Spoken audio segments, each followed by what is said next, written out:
ఉండే దేవుడు, మనతో మాట్లాడే దేవుడు, మనల్ని ఓదార్చే దేవుడు, బలపరిచే దేవుడు. ఆయన సజీవుడై ఉన్నాడు. తల్లి ప్రేమను, తండ్రి ప్రేమను యేసయ్యలో మనం చూడాలి. ప్రభువా, నీ బిడ్డ కలిసి నాయన ఈ సాయంత్రం సమయంలో నీ పాదాలు ఎత్తవచ్చిన తండ్రి, సజీవుడని యేసయ్య, నువ్వు మాతో ఉన్నందుకు నీకు వందనాలు నాయన. మనకి ప్రభువా, నీ శక్తి మీద ఆధారపడ్డవాడు ప్రభువా. నా స్వరం నీ స్వరంగా చేసి నీ ఆత్మతో నన్ను నింపండి ప్రభువా. నీ స్వరం బిడ్డలకి వినిపించేది నాయన. ఈ దినం ప్రభువా, నీ సన్నిధిని అనుభవించాలని ఆశగా ఉందయ్యా. నీ యొక్క ప్రభావాన్ని స్పృశించాలని ఆశగా ఉందయ్యా. నీ యొక్క పరిశుద్ధ అభిషేకాన్ని పొందాలని ఆశగా ఉందయ్యా. మా ప్రియమైన తల్లి తండ్రి, నువ్వు మాతో ఉన్నందుకు నీకు వందనాలు చెల్లించినట్టు సైన్యములకు నీ సన్నిధిని మాతో వచ్చింది నీకు వందనాలు చెల్లించి ప్రార్థిస్తున్నాను తండ్రి. ఆమేన్. దయచేసి అందరికీ వచ్చింది.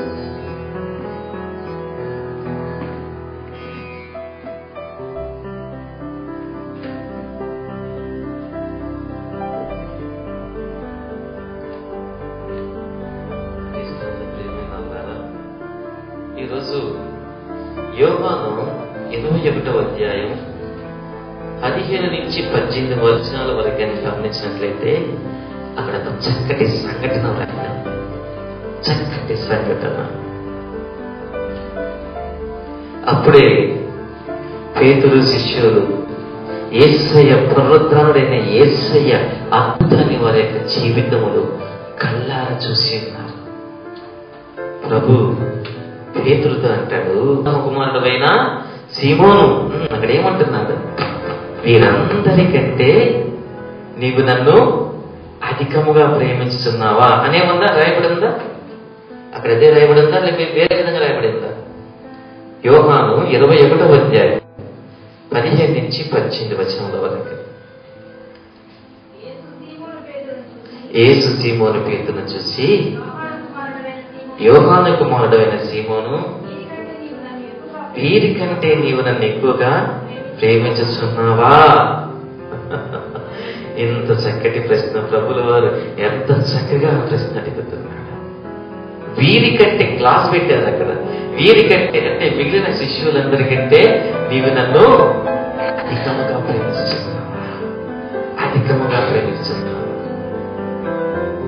పేతురు అంటాడు, అవును ప్రభువా, నేను నిన్ను ప్రేమించుచున్నానయ్యా, ప్రేమించుచున్నాను. ప్రభు మళ్ళీ ప్రశ్నప్పుడు ప్రభు ఏమంటాడంటే, అయితే నీవు నా గొర్రెలను మేపు. యేసయ్య మళ్ళీ ఇంకొక ప్రశ్న అడుగుతున్నాను. యోహాను కుమారుడైన సీమోను, నీవు నన్ను ప్రేమించుచున్నావా?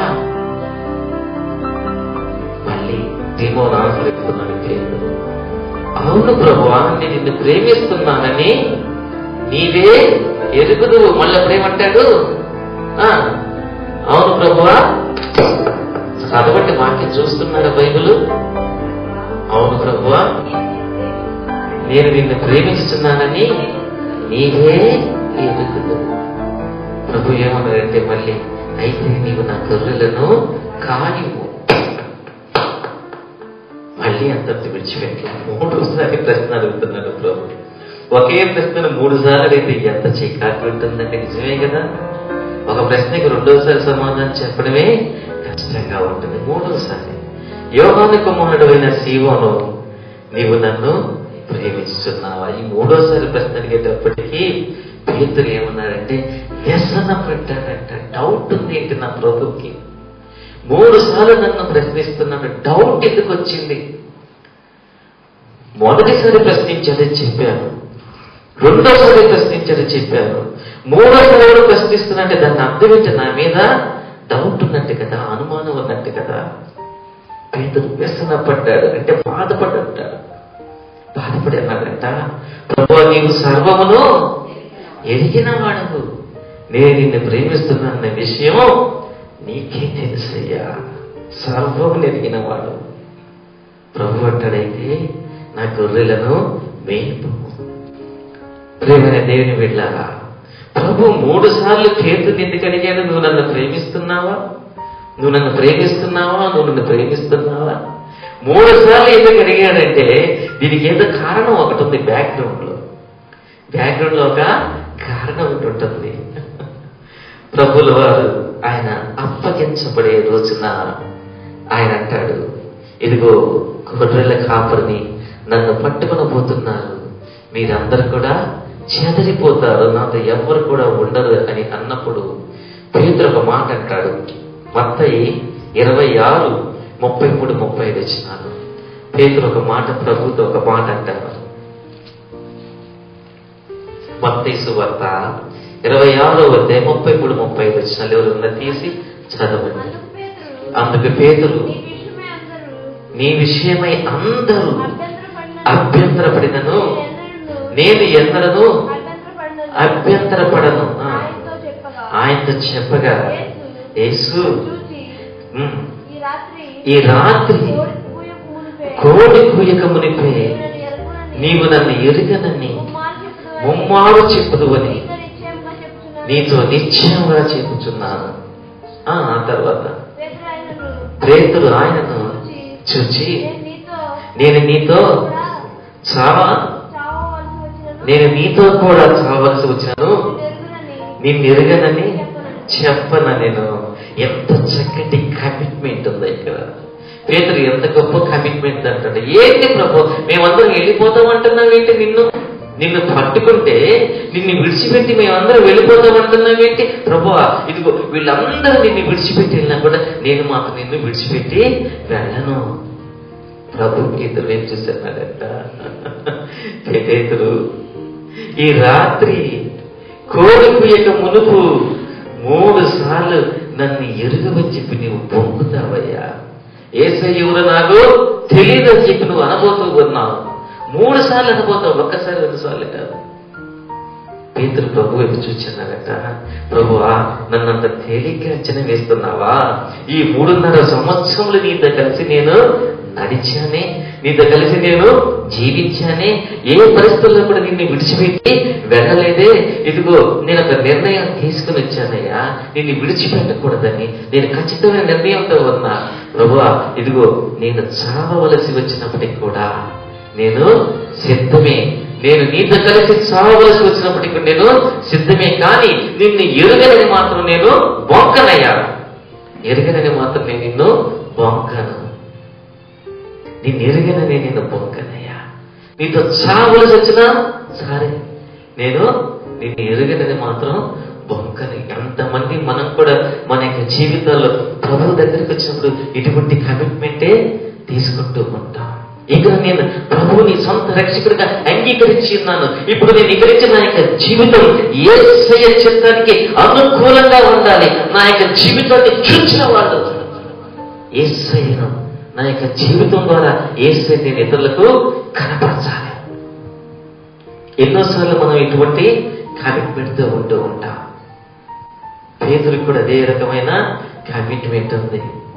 ప్రభువా, నా ప్రాణం పోయినా సరేనయ్యా, నేను మాత్రం నిన్ను ఎరుగను అని మాత్రం ఎట్టి పరిస్థితులు అనేది ఎట్టి పరిస్థితులు నేను చెప్పను.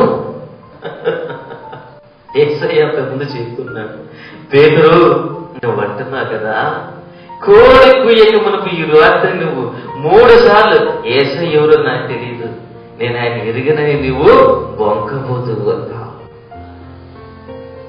అదేవిధంగా సైనికులు వచ్చి యేసయ్యను పట్టుకున్న తరువాత శిష్యులందరూ కూడా చెదరైపోతారు.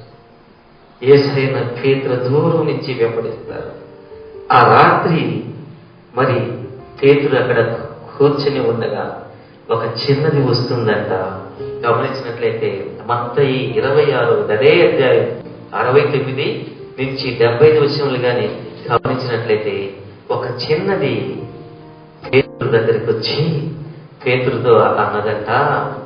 ఏమంటుందా అంటే, నీవును యేసుతో కూడా ఉన్నవాడివి, నీవు కూడా యేసయ్యతో కూడా ఉన్నవాడివి, అవును కదా, నిజం చెప్పు, నీవు కూడా యేసుతో కూడా ఉన్నవాడివి. దానికి పేతురు ఏమంటాడంటే, అందుకతడు నేను ఉండలేదు, నేను యేసయ్యతో ఉండలేదు, నాకు యేసయ్య ఎవరు నాకు తెలియదు, నేను ఉండలేదు, నేను యేసయ్యతో ఎప్పుడు కూడా ఉండలేదు, ఆయన ఎవరు నాకు తెలియదు. ఆ తర్వాత పేతురు ఇక్కడ ఎందుకులే వెలుపలికి వెళ్ళిపోదామని బయటికి వెళ్ళిపోయి నిల్చొని ఉన్నాడంట. బయటికి వెళ్ళిపోయి నిల్చొనుంటే ఇంకొక అమ్మాయి వచ్చిందంట. ఇంకొక అమ్మాయి వచ్చి పేతురుని చూసి అక్కడ ఉన్న వాళ్ళతో అంటుందంట,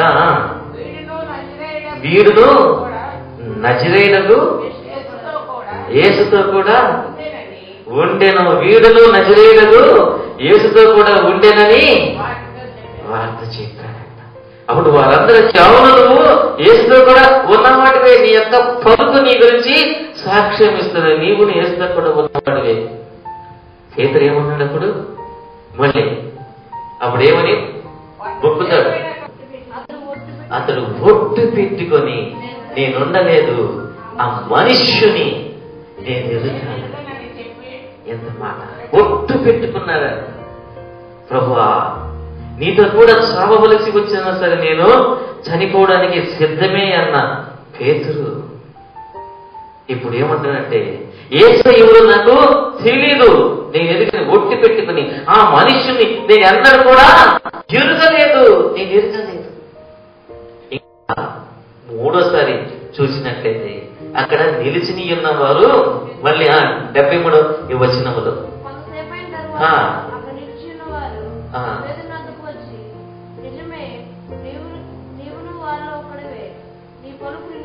నీ పలుకు నిన్ను గురించి సాక్ష్యం ఇచ్చుచున్నదన్నప్పుడు అప్పుడు ఏమంటాడు? అందుకతడు ఆ మనిషిని నేను ఎరుగని చెప్పి శపించుకున్నటకును ఒట్టు పెట్టుకున్నటకును మొదలు శపించుకున్నాడు. ఆ మనిషిని నెరగని ఆయన ఎవరు నాకు తెలియదయ్యా, ఆయన ఎవరు నాకు తెలియదని చెప్పి శపించుకుంటున్నాడంట. తనని తాను శపించుకుంటున్నాడంట, ఒట్టు పెట్టుకుంటున్నాడంట.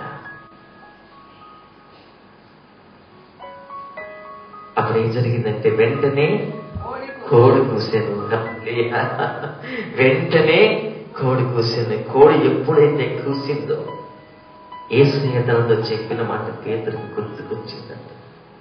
గుర్తుకొచ్చి ఇది చాలా భారమైన సన్నివేశం. వెంటనే యేసయ్య తనతో చెప్పిన మాట, పేతురు నన్ను విడిచిపెట్టినంటున్నావా, నాతోని ఉంటాను నేను అంటున్నావు కదా పేతురు, నాయన ఈ రోజు కోడి కూయక మునిపి 3 సార్లు నన్ను ఎరుగనే చెప్తావయ్యా. ఆ మాట గుర్తొచ్చి పేతురు వెలుపలికి వెళ్ళి సంతాపపడి ఏడ్చాడంట. ప్రేమైన దేవుని బిడ్డలారా, పేతురైతే 3 సార్లు యేసుని నేను ఎరుగను అని చెప్పాడు. కానీ మన యొక్క జీవితంలో అయితే యేసును ఎరుగని వారంలాగా మనం ఎన్నిసార్లు ఎన్ని రకాలుగా మనము జీవిస్తూ ఉన్నాము. అనేకమైన సందర్భాలలో యేసయ్య అంటే ఎవరో తెలియనట్టుగా మనము ప్రవర్తిస్తూ ఉండి ఉంటాం, జీవిస్తూ ఉండి ఉంటాం. మన యొక్క మాటలను, ప్రవర్తనలను, క్రియలను, జీవిత విధానములను యేసయ్య బిడ్డలను కానట్టుగా మనము జీవిస్తూ ఉంటాం. యేసయ్య బిడ్డలని చెప్పుకొనొచ్చు, రక్షణ పొంది ఉన్నామని చెప్పుకొనొచ్చు, క్రైస్తవం అని చెప్పి చెప్పుకొనొచ్చు, విశ్వాసం అని చెప్పి చెప్పుకొనొచ్చు ఉంటాము. కానీ జీవిత విధానానికి వచ్చేటప్పటికీ ప్రవర్తనలను, మాటలను, క్రియలను దేవునికి సంబంధించని వాళ్ళగా, ఏదో ఎవరో తెలియని వ్యక్తులాగా మనము ప్రవర్తిస్తూ ఉండి ఉంటాం, జీవిస్తూ ఉండి ఉంటాం. ప్రేమైన అందుకనే ప్రభు చివరిలో పేతురుతో అంటున్నాడు, పేతురు నువ్వు నన్ను ప్రేమిస్తున్నావా? 3 సార్లు నేను ఎవరో తెలియదని నువ్వు పొక్కి ఉన్నావు. ఇప్పుడు నేను 3 సార్లు నేను నిన్ను ప్రశ్నించబోతూ ఉన్నాను, పేతురు నీవు నన్ను ప్రేమిస్తూ ఉన్నావా? యేసయ్యా నేను నిన్ను ప్రేమిస్తున్నానయ్యా. 3 సార్లు పొక్కిన పేతురు ప్రభుతో చెప్తున్నాడు, ప్రభువా నేను నిన్ను ప్రేమిస్తానని 3 సార్లు మళ్ళీ ఇక్కడ యేసయ్య పేతురు చేత చెప్పించాడు. నేను నిన్ను ప్రేమిస్తున్నాను ప్రభువా, నేను నిన్ను ప్రేమిస్తాను.